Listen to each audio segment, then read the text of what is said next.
Rewmi 24 TV.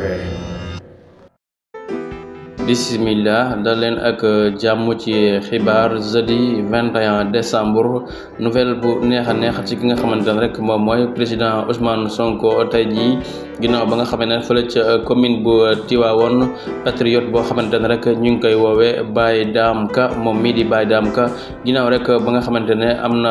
doom bu nekk góor mu daal di koy tuddee ki nga xamante ne rek moom mooy Ousmane Sonko mu doon nouvelle boo xamante ne bu neex a neex la fi ñuy wax ak yéen nii moom mii di Baye Dame Ka dëkk foofa ca Tivaouane ginnaaw ba nga xamante ne rek soxnaam am na doom mu nekk doom bu góor mu daal di koy tuddewaat ki nga xamante ne moom mooy président Ousmane Sonko mi nga xamante ne jamono yi moo nekk politicien bu ëpp ay turandoo ci Sénégal képp kuy te nekk ci politique bi rek Ousmane Sonko moo la ëpp ay turandoo kon daal mi ngoo ko bis bi yàlla sàkk rek mën nañ ne kii di Ousmane Sonko moom ay nouvelles yu neex a neex lay jot ci patriotes yi rawatina nag ñuy jël li ñu gën a bëgg mooy seen ay doom di ko jox tur bi di ñaanal xale boobu rek bébé Ousmane Sonko ci mois décembre bi nga xamante ne ci la judd yàlla na yàlla def rek mu doon li gën ci moom mag moo xamante ne magum diine magum l'islam lay doon ëllëg nga ba mën a remplacer ki nga xamante ne rek moom mooy turandoom bi di président Ousmane Sonko.